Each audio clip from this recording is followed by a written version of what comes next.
part of the team at People's Bank that decides where to direct a lot of philanthropic spending. How is that a challenge?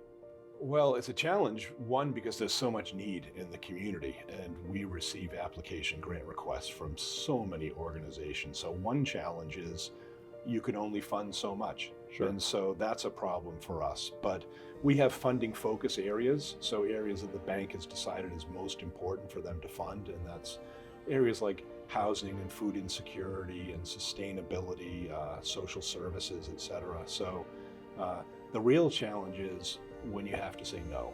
And we try and say no as infrequently as possible because there are a lot of charities out there that are doing good work, from large ones to small ones. And I think sometimes the small ones maybe don't get the recognition that they deserve or the funding that they need for their mission. Matt, you're being honored as a difference maker, not just for the check writing, but you're personally getting involved in organizations. You're volunteering, you're serving on boards, you're sometimes doing hard work. Why is that important to you?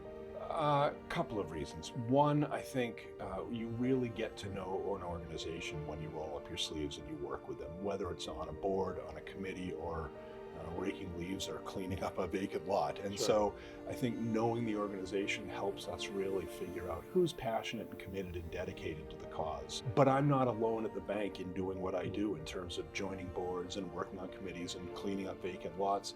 There are hundreds of employees. We donate about 10,000 hours a year in volunteer service, and that's at about 320 associates that we have. In fact, we were the third highest organization in the state in volunteer hours per capita last year. And so I may be recognized as difference makers because I'm at the tip of the sword, so to speak, but I'm representing a whole army of folks behind me who are doing the same thing. What do you feel the role of a community bank is, and how does People's Bank fill that role?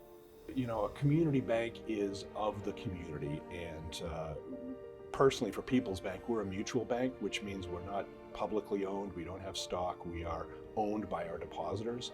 And I think it's important for us to give back to the communities that allow us to be a financial institution that serves their needs. And so many banks will say they're community banks, but I think we tend to punch above our weight class in terms of the amount that we give away to the community. And it's in our DNA. And how gratifying is it to be part of an organization with that kind of culture of giving back?